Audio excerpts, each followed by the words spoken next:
Hi, I'm Peter Levine, the developer of Somatic Experiencing. In this instructional video, we will present the basic ideas behind this naturalistic approach to the transformation of trauma and the healing of stress-related disorders.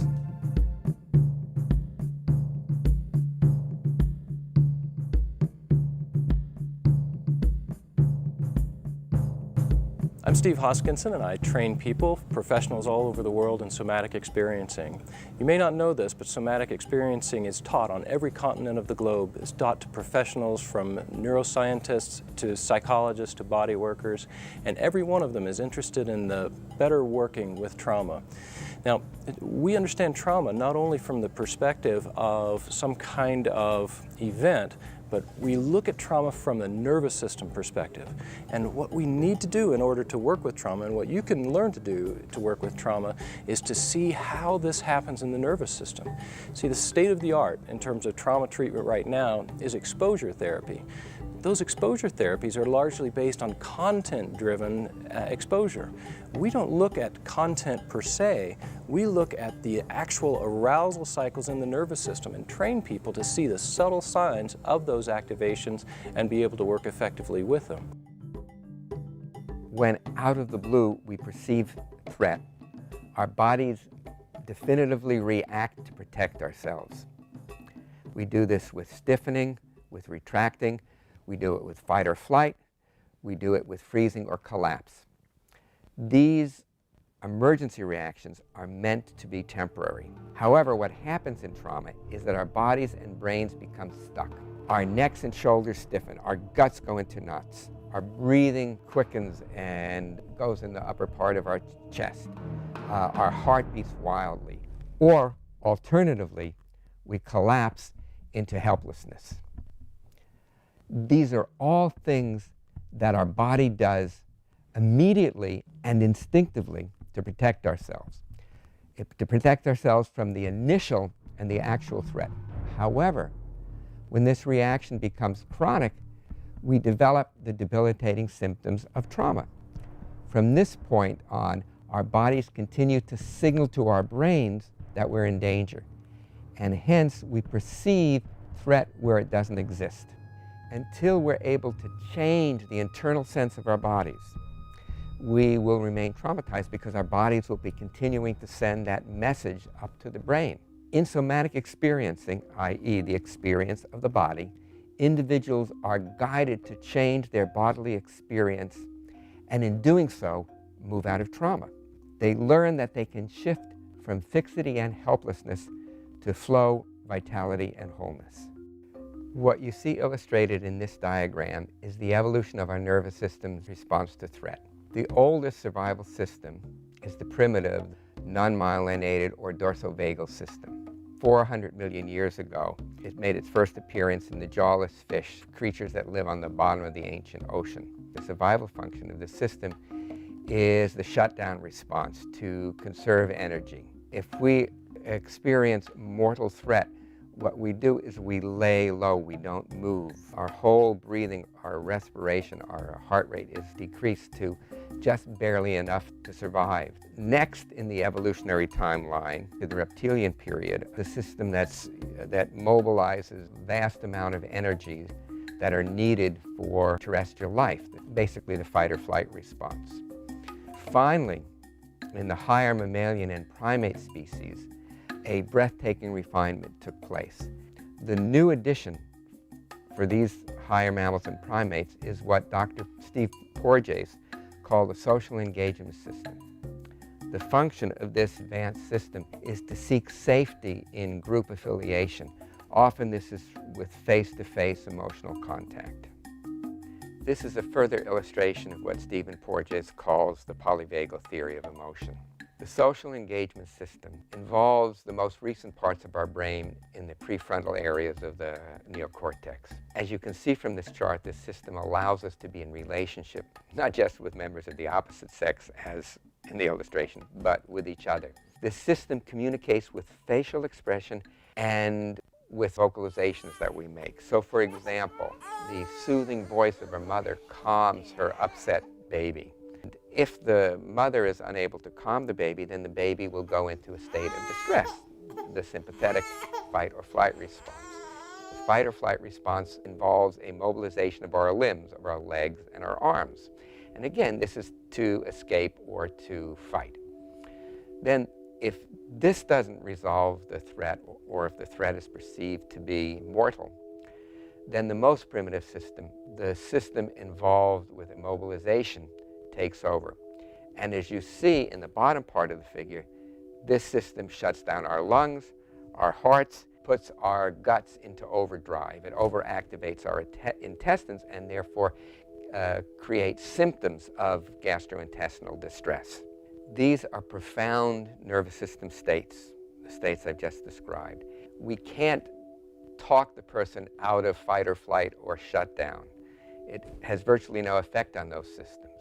We are able to get some soothing with our voice and with our facial expression, but once that has been hijacked by the sympathetic or the shutdown state, we lose what makes us the most human.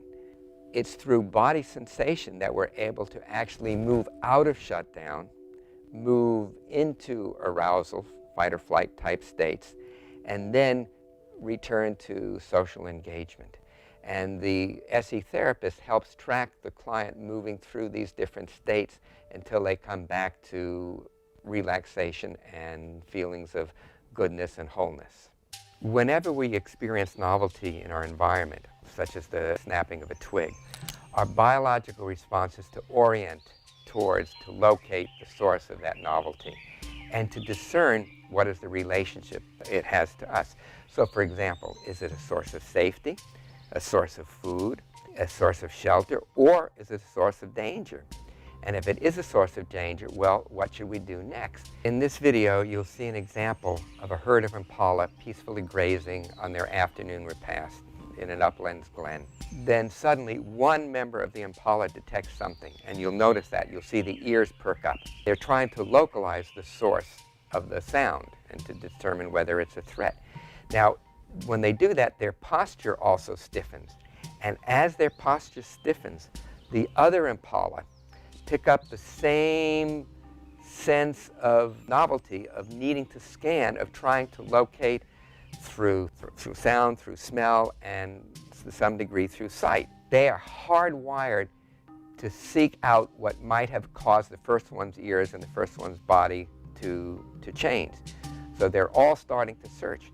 So because of this, you not only get one set of ears and nose and mouth, but a dozen. And so if one doesn't locate the source of threat, the other ones will. It's kind of like a hot potato that gets passed around. One animal perks up, then the other, and then others see those two, and then they perk up. Pretty soon the whole herd is ready to take off, and they don't need to have the cheetah upon them before they make their exit. This is the fear arousal cycle. When we first experience novelty and orient to the novelty, then if we perceive threat, we become progressively aroused. And as the threat becomes more imminent, the arousal takes us into fight or flight. If we're unable to escape, however, that is to say, for example, somebody's holding us down and preventing us from escaping, then that induces a combination of fear and immobility. So the fear causes more immobility, and then the immobility causes more fear because we're held down and we can't escape. And fear and immobility feed on each other. And this is what keeps people locked in the trauma response. We'll see now some examples of the immobility response in animals. In the first vignette from YouTube, you'll see a dog moving towards an opossum. It's not really even threatening, but it's moving into what's called its strike perimeter, where the opossum knows instinctively that if the dog made a lunge, that it would be able to get the opossum. So it goes right into this immobility response. It appears as though it were dead. And the dog sniffs it and just goes off its way.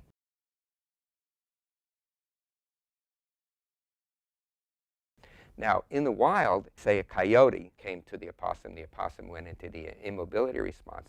The coyote needs resistance to stimulate aggression and needs aggression to stimulate eating. If the inert opossum offers none of this, it goes off on its way searching for livelier prey.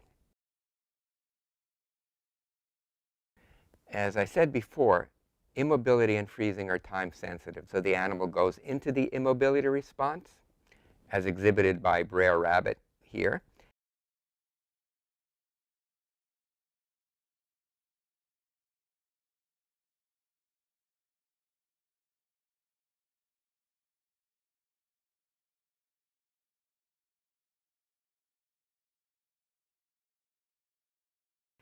And for all intents and purposes, it looks like it's dead. It's in rigor mortis. But then after a period of time, it just flips over and off it goes.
Now he went and turned on me just as I shot, and I got him just back of the front shoulder. I got him in the ribs instead. But a big male like that should be okay. It's a good thermoregulating area. Hi!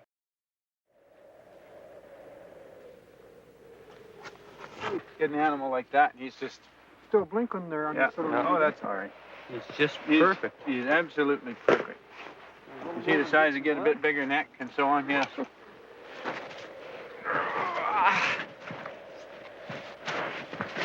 Holy snapper. He's about as big framed as you'll probably get.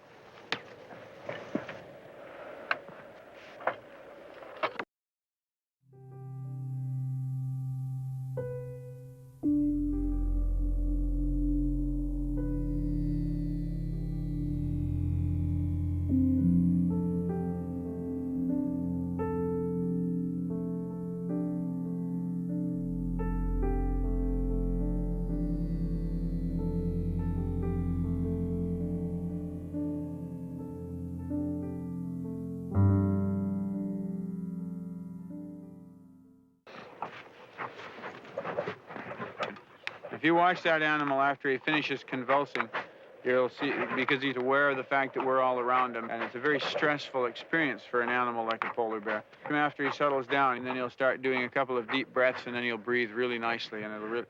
Now look, here he goes. See how he's breathing there now?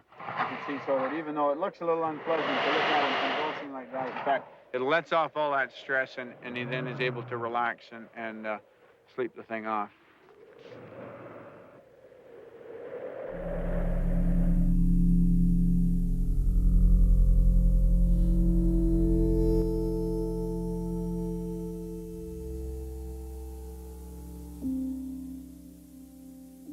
If we are frightened and are being held down by somebody, it's the combination of the fear and the immobility that keeps us in the trauma response. And the key, actually, to coming out of trauma back into life, in principle, quite simple. It's to uncouple the fear from the immobility. You see, because immobility by itself is not intrinsically fearful. And in this next clip, you'll see an example of this, where a mother leopard is carrying her cub with her mouth, and you'll see the cub is just limp and is not at all frightened. As a matter of fact, people report immobility without fear is often experienced as being pleasurable, sometimes even profoundly pleasurable, almost blissful. As we begin to come out of the arousal state, we move towards the restoration of the active response when the person is able to go out of the immobility. When they're guided by the therapist to come out of the immobility and shut down, they move into a state of arousal which you can work with.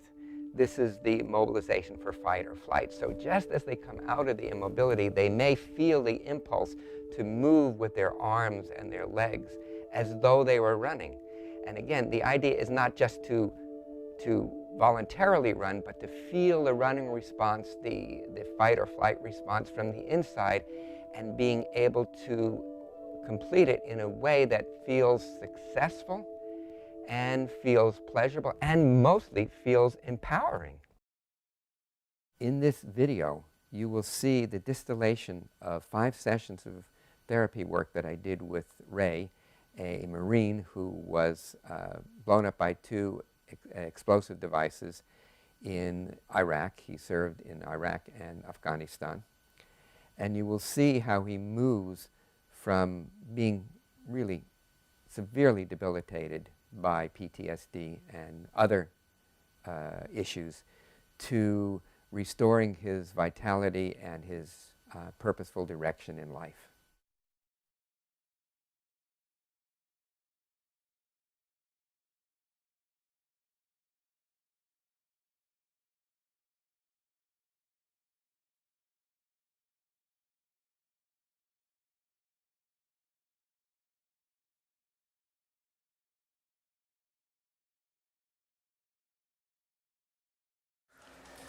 So, why don't you tell me,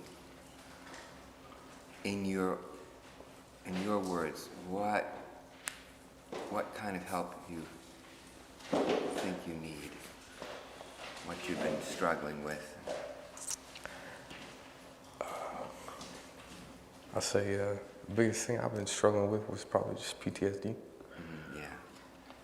Dealing with this really large crowd. This happened on June 18th of this year. And in the beginning, I had to kind of teach myself how to walk, talk, and think again. I guess every day it's been getting a little better, kind of. Now mostly I'm dealing with sensitivity to bright lights. Yes. Yeah. Lack of concentration. Headaches. Now, you just said that you learned to walk, talk, and think again. How'd you do that?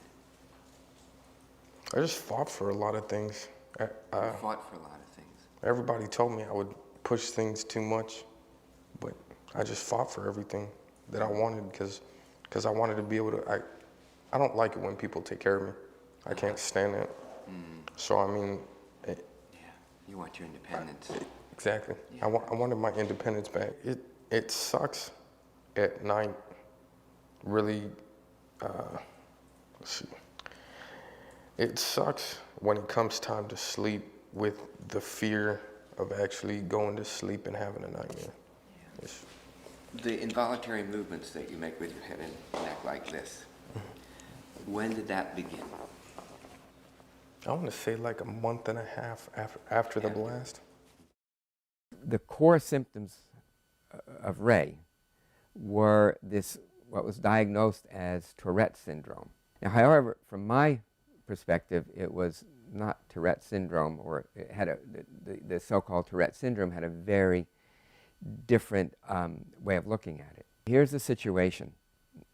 You're walking along in a stressful situation, right? It's a war zone. And all of a sudden, there are 2 explosions. And they're so powerful that you're blown up in the air. Well, the body is trying to do 2 things, at least 2 things. One is to try to orient towards where that explosion is coming from, because biologically we're wired to try to identify a source of threat. Then, at the same time as that his body goes into a protective response. It's like a flexion response, the way a turtle pulls its head into its shell. And because this happened so fast, his nervous system wasn't able to integrate that. And so in a way, he keeps replaying that initial moment when there was the explosion. If you were able to separate them out, they're the very beginning of a turning towards localizing the source of the disruption. And then the body trying to protect itself, trying to pull its head in, trying to flex itself and make itself into the smallest target. And this gets stuck. The initial part, the shock part, has to be worked on first. Otherwise, if you were to work with the emotional part, you would very likely be actually just reactivating even further the shock reaction. And somatic experiencing differentiates between these two. I'd like to see if we can get you some tools so you can stretch this out so that these reactions are a little bit softer. Here's what I'm going to have you do now. I want to have you very slowly, very gently, opening and closing your mouth, just the smallest amount, and then come back a little bit, and then just go to where you feel a little resistance, and then come back a little bit. And as you do that, that will trigger those movements probably, but will also give you a chance to feel what's going on before the jerks, okay? All right. So let's just do that together, okay?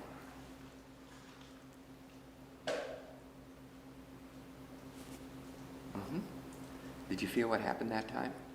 It was just a tingling sensation in my body. Exactly. Really good. You made the first step there. Okay? Okay. That's it. That's it.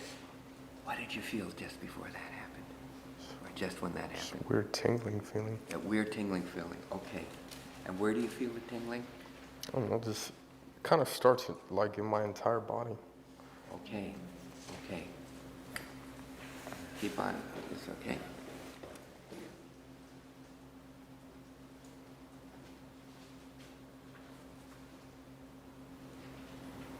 That's it. Stay with it.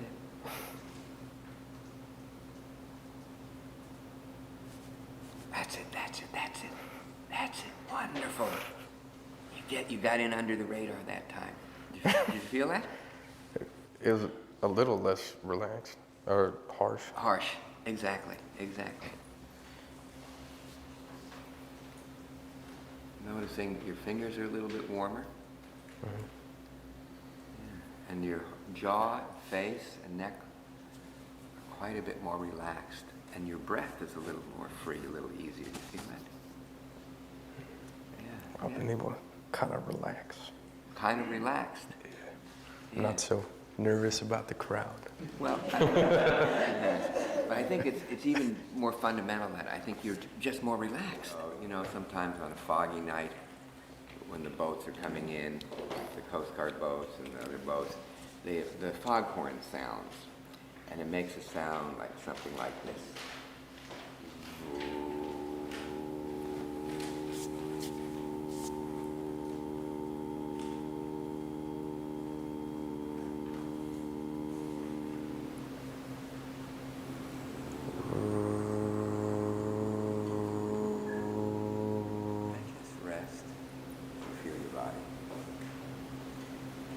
Feels kind of tingling.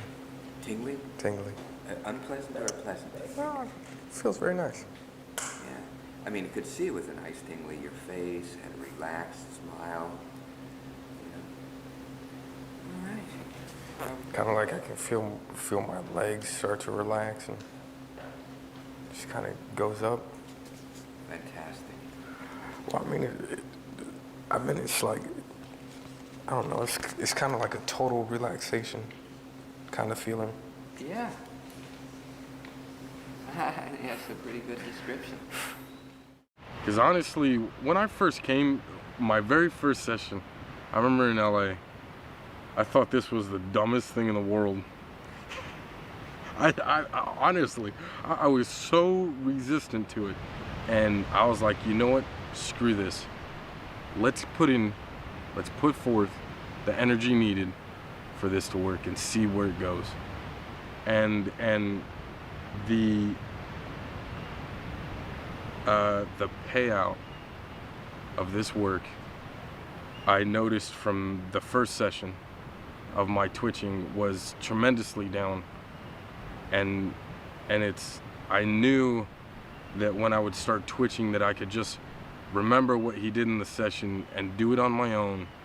That was something that he gave me that I could do without him being there. And I could not twitch as much. On Wednesday, I saw myself heading towards a 8.5, a 9 with the no pain idea. That was pretty cool.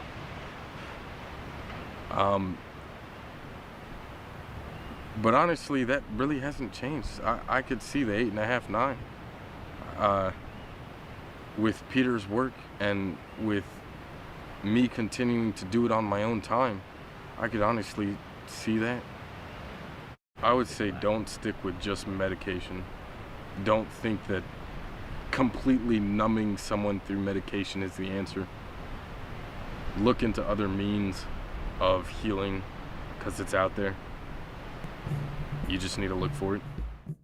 I hope that this brief video has given you an introduction to nature's lessons in healing trauma, that you've been able to see how what we can learn from the natural world and also about brain function really gives us a foundation, an understanding of how to help people move out of the horrifying, debilitating symptoms of trauma back into vitality, life, and wholeness.